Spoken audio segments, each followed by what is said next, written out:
हरे कृष्णा दोस्तों, आपके अपने चैनल देवलोक स्टोरीज में आप सबका स्वागत है। अभी तक आप सबने अधिक मास के महात्म का अध्याय 1 से 19 की कथा सुनी है। आज हम आपके लिए अधिक मास के महात्म का अध्याय 20 लेकर आए हैं। दोस्तों, हमारे चैनल पर शिव महापुराण की सीरीज भी सुनाई जा रही है। अगर अभी तक आपने नहीं सुनी है तो डिस्क्रिप्शन में लिंक दिया है। अध्याय 20।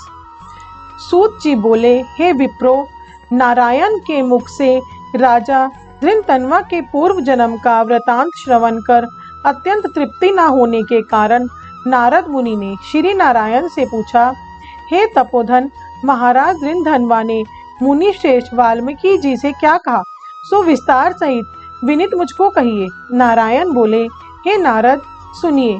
राजा धृतन्वा ने महाप्राज्ञ मुनि श्रेष्ठ वाल्मीकि मुनि की प्रार्थना कर जो कुछ कहा सो मैं कहूँगा।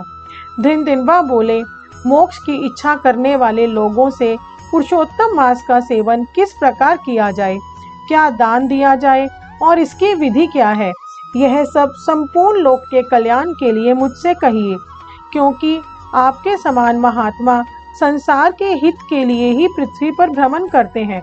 यह पुरुषोत्तम मास समय साक्षात पुरुषोत्तम भगवान है। उस पुरुषोत्तम मास के सेवन से महान पुण्य होता है। यह बात मैंने आपके मुख से भली भांति सुनी है। मैंने पूर्व जन्म में सुदेव नामक ब्राह्मण श्रेष्ठ होकर विधि से पुरुषोत्तम मास का सेवन किया, जिसके प्रताप से मेरा मृत पुत्र उठ खड़ा हो गया। हे ब्राह्मण, पुत्र शोक के कारण निरंतर निराहारी मेरा यह पुरुषोत्तम मास बिना जाने ही बीत गया। अज्ञान से हुए पुरुषोत्तम मास का ऐसा फल हुआ कि मृत्यु को प्राप्त भी शुकदेव उठ खड़ा हो गया। हरि भगवान के कहने पर इस अनुभूत पुरुषोत्तम मास का सेवन किया। हे तपोधन, मुझे इस जन्म में वह सब विस्मृत हो गया है, इसीलिए इस पुरुषोत्तम मास का पूजन विधान विस्तार पूर्वक मुझसे फिर कहिए। वाल्मीकि जी बोले, ब्रह्म मुहूर्त में उठकर पर ब्रह्म का चिंतन करें और उसके बाद बड़े पात्र में जल लेकर नैऋत्य दिशा में जाएं। पुरुषोत्तम मास को सेवन करने वाला शौच के लिए ग्राम से बहुत दूर जाए। दिन में तथा संध्या में कान पर जनेऊ कर रखकर और उत्तर मुख होकर पृथ्वी को तृण से आच्छादित कर वस्त्र से सिर बांधकर और मुख को बंद कर अर्थात मौन होकर रहे, ना थूके ना सांस ले। इस तरह मल मूत्र का त्याग करे और यदि रात्रि हो तो दक्षिण मुख होकर मल मूत्र का त्याग करे और मुतेंद्रिय को पकड़कर उठे। शुद्ध मिट्टी को ले, आलस्य छोड़कर दुर्गंध दूर करने के लिए मृत्तिका से शुद्धि करे। लिंग में 1 बार, गुदा में 5 बार, बाएं हाथ में 3 बार, दोनों हाथों में 10 बार मिट्टी लगावे, दोनों पैरों में 14 बार लगावे। यह गृहस्थाश्री को शौच कहा है। इस तरह शौच कर मिट्टी और जल से पैर और हाथ धोकर दूसरा कार्य करे। तीर्थ में शौच ना करे, तीर्थ से जल निकालकर शौच करे। 2 हाथ जल वाले गड़ई को छोड़कर यदि अनुद्धृत जल से अर्थात तीर्थ में शौच करे तो बाद तीर्थ की शुद्धि करे, अन्यथा तीर्थ अशुद्ध हो जाता है। इस प्रकार पुरुषोत्तम का उत्तम व्रत करने वाला शौच करे। तदंतर 16 कुल्ला अथवा 12 कुल्ला करे। मूत्र का त्याग करने के बाद 8 अथवा 4 कुल्ला गृहस्थ करे। उठकर प्रथम नेत्रों को धो डाले, दातुन ले आवे और इस मंत्र को अच्छी तरह कर कर दंधावन करे। हे वनस्पते, आयु, बल, यश, वर्च, प्रजा, पशु, वसु, ब्रह्म ज्ञान और मेघा को मेरे लिए दो। अपामार्ग अथवा बैर की 12 अंगुल की छेद रहुत दातुन कानी अंगुली के समान सोटी हो, जिसके पर्व के आधे भाग में ऊंची बनी हो और उस दातुन से मुख शुद्धि करे। रविवार के दिन काष्ठ से दातुन करना मना किया है, इसीलिए 12 कुल्ला से मुख शुद्धि करे। आचमन कर अच्छी तरह प्रातः काल में स्नान करे। स्नान के बाद उसी समय तीर्थ के देवताओं को तर्पण के द्वारा जल देवे और समुद्र में मिली हुई नदी में स्नान करना उत्तम कहा है। बावली कूप तालाब में स्नान करना विद्वानों ने मध्यम कहा है और गृहस्थ को गृह में स्नान करना सामान्य कहा है। स्नान के बाद शुद्ध और शुक्ल ऐसे 2 वस्त्रों को धारण करें। ब्राह्मण कंधे पर रखे जाने वाले उत्तरीय वस्त्र को सावधानी के साथ हमेशा धारण करें। पवित्र स्नान में पूर्व मुख अथवा उत्तर मुख होकर बैठें और शिखा बांधकर दोनों जांघों के अंदर हाथों को रखें। कुश की पवित्री हाथ में धारण कर आचमन क्रिया को करें। ऐसा करने से पवित्री अशुद्ध नहीं होती है, परंतु भोजन करने से पवित्री अशुद्ध हो जाती है। इसीलिए भोजन के बाद उस पवित्री का त्याग करें। आचमन के बाद गोपी चंदन की मिट्टी से तिलक धारण करें। वह तिलक ऊर्ध्व पुंड हो, सीधा हो, सुंदर हो, दंड के आकार का ऐसा धारण करें। ऊर्ध्व पुंड को अथवा त्रिपुंड हो, उसके मध्य में छिद्र बनावें। ऊर्ध्व पुंड में लक्ष्मी के साथ हरि भगवान स्वयं निवास करते हैं। त्रिपुंड में पार्वती सहित साक्षात शंकर भगवान सर्वदा वास करते हैं। बिना छिद्र का पुंड कुत्ते के पैर के समान विद्वानों ने कहा है। सफेद तिलक ज्ञान को देने वाला है। लाल तिलक मनुष्यों को वशीकरण करने वाला है। पीला समस्त रिद्धि को देने वाला है। इससे भिन्न तिलक नहीं लगावें। गोपी चंदन की मिट्टी से शंख, चक्र, गदा, पद्म आदि धारण करें। यह समस्त पापों को नाश करने वाला और पूजा का अंग कहा गया है। जिसके शरीर में शंख, चक्र आदि भगवान के आयुधों का चिन्ह देखने में आता है, वह मनुष्य को मनुष्य नहीं समझना, वह भगवान का शरीर है। जो शंख, चक्र आदि चिन्हों को नित्य धारण करता है, उस देही के पाप पुण्य रूप हो जाते हैं। नारायण के आयुधों से जिसका शरीर चिन्हित होता है, उसका कोटि कोटि पाप होने पर भी यमराज क्या कर सकता है। प्राणायाम करके संध्या वंदन करें। प्रातः काल की संध्या विधि पूर्वक नक्षत्र के रहने पर करें। जब तक सूर्य नारायण का दर्शन ना हो, तब तक गायत्री मंत्र का जप करें और सूर्य प्रस्थान के मंत्रों से उठकर अंजकली बांधकर उपस्थान करें। सायकाल के समय अपने पैर को पृथ्वी में करके नमस्कार करें। जो कमी रह गई हो, उसके इस मंत्र से पूर्ण करें। यस्य समृत्य च नामोक्त्याम तपो यज्ञ क्रियादिषु न्यूनम संपूर्णताम याति सद्यो वंदे तम च्युतम। जो द्विज श्रद्धा के साथ संध्या करता है, उसको तीनों लोकों में कुछ भी दुष्प्राप्य नहीं है। दिन के आदि भाग में होने वाले कृत्य को कहा।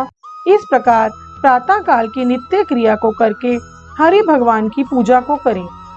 लिपे हुए शुद्ध स्थान में नियम से स्थित होकर और मौन तथा पवित्र होकर गोबर से गोल अथवा चौकोर मंडल को बनाकर व्रत की सिद्धि के लिए चावलों से अष्टदल कमल बनावें। बाद सुवर्ण, चांदी, तांबा अथवा मिट्टी का मजबूत और नवीन छिद्र रहित शुद्ध कलश को उस मंडल के ऊपर स्थापित करें और उस कलश में शुद्ध तीर्थों के लाए हुए कल्याणप्रद जल को भरकर कलश के मुख में विष्णु, कंठ में रुद्र भगवान अच्छी तरह वास करते हैं। उसके मूल में ब्रह्मा जी स्थित रहते हैं। मध्य भाग में मातृगण रहे गए हैं। कोख से समस्त समुद्र और 7 द्वीप वाली वसुंधरा, ऋग्वेद, यजुर्वेद, सामवेद और अथर्ववेद, व्याकरण आदि अंगों के साथ सब कलश में स्थित हों। इस प्रकार कलश को स्थापित करके उसमें तीर्थों का आवाहन करें। गंगा, गोदावरी, कावेरी और सरस्वती मेरी शांति के लिए तथा पापों के नाश करने के हेतु आवें। तदंतर उस कलश का मंत्र पाठ पूर्वक गंध, अक्षत, नैवेद्य और उस काल में होने वाले पुष्प आदि उपचारों से पूजन करके उसके ऊपर पीले वस्त्र से लपेटा हुआ तांबे का पात्र स्थापित करें। उस पात्र के ऊपर राधा के साथ हरि की मूर्ति को स्थापित करें। राधा के सहित सुवर्ण की पुरुषोत्तम भगवान की प्रतिमा बनावें और भक्ति में तत्पर होकर विधि के साथ उस प्रतिमा की पूजा करें। पुरुषोत्तम मास के पुरुषोत्तम देवता हैं। पुरुषोत्तम मास के आने पर उनकी पूजा करनी चाहिए। जो इस संसार सागर में डूबे हुए हों, उबारता है, उनकी इस लोक में भी मृत्यु धर्म वाला कौन मनुष्य पूजा नहीं करता है। ग्राम फिर मिलते हैं, धन फिर मिलता है, पुत्र फिर मिलते हैं, ग्रह फिर मिलता है, शुभ अशुभ कर्म फिर मिलते हैं, परंतु शरीर फिर नहीं मिलता है। उस शरीर की रक्षा धर्म के लिए और धर्म की रक्षा ज्ञान के लिए हुआ करती है और ज्ञान से मोक्ष सुलभ हुआ करता है। इसीलिए धर्म को करना चाहिए। देह रूप वृक्ष का फल सनातन धर्म कहा गया है।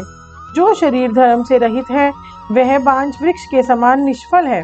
सहायता के लिए न माता कही गई है, न स्त्री पुत्र आदि कहे गए हैं और न पिता, न सहोदर भाई, न धन कहे गए हैं। केवल धर्म ही उसका प्रधान कारण कहा गया है। वृद्धावस्था सिंहनी के समान भय देने वाली है और रोग शत्रु के समान पीड़ा देने वाले हैं। फूटे हुए बर्तन से जल गिरने के समान आयु प्रतिदिन क्षीण होती रहती है। जल के तरंग के समान चंचल लक्ष्मी, पुष्प के समान क्षण मात्र में मुरझाने वाली युवावस्था, स्वप्न के राज्य सुख के समान संसार के विषय सुख प्रभृति सब निरर्थक है। धन चंचल है, चित्त चंचल है और संसार में होने वाला सुख चंचल है। ऐसा जानकर संसार से विरक्त होकर धर्म के साधन में तत्पर होवे। जैसे सर्प से आधा देह निगले जाने पर भी मेंढक मक्खी को खाने की इच्छा करता ही रहता है, उसी प्रकार काल से ग्रसा हुआ जीव दूसरे को पीड़ा देने में तथा दूसरे का धन अपहरण करने में प्रेम करता है। मृत्यु से ग्रस्त आयु वाले मनुष्य को सुख क्या हर्ष करता है।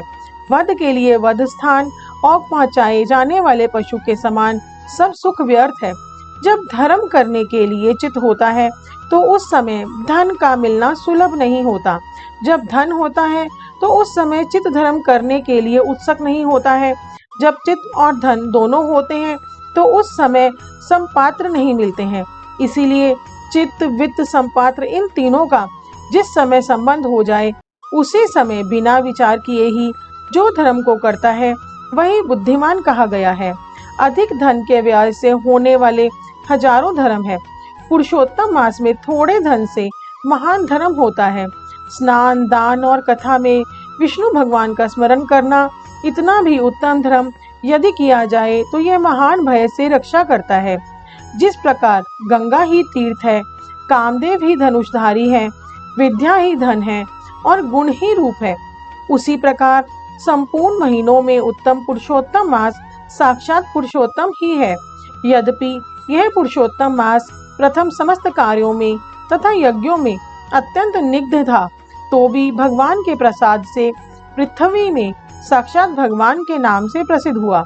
जिस प्रकार हाथी के पैरों में सब प्राणियों के पैर लीन हो जाते हैं, उसी तरह समस्त धर्म और कला समस्त पुरुषोत्तम में विलीन हो जाते हैं।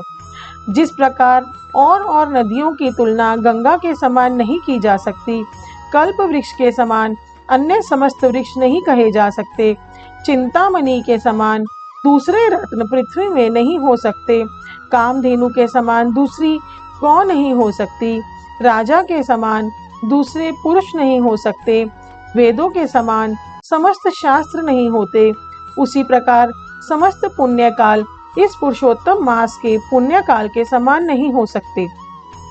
पुरुषोत्तम मास के देवता पुरुषोत्तम भगवान है। इसीलिए भक्ति और श्रद्धा से पुरुषोत्तम भगवान की पूजा करनी चाहिए। शास्त्र को जानने वाला कुशल शुद्ध वैष्णव सत्यवादी और विप्र आचार्य को बुलाकर उसके द्वारा पुरुषोत्तम की पूजा करे। अंतःकरण में होने वाले मोह, काम, क्रोध, लोभ, मद, मात्सर्य आदि रूप बड़ी बड़ी मछलियों से पूर्ण अत्यंत गंभीर वेग वाले इस संसार रूप सागर को पार करने की इच्छा करता है, वह इस भारतवर्ष में आदि देवता पुरुषोत्तम भगवान का अच्छी तरह पूजन करे। अध्याय 20 समाप्त हुआ। दोस्तों, नेक्स्ट पार्ट में हम अध्याय 21 की कथा लाएंगे। हमारे साथ बने रहने के लिए आपके अपने चैनल देवलोक स्टोरीज को सब्सक्राइब कीजिए। कमेंट बॉक्स में हरे कृष्णा लिखना ना भूलें। हमें इतना प्यार और सहयोग देने के लिए आप सबका बहुत बहुत धन्यवाद।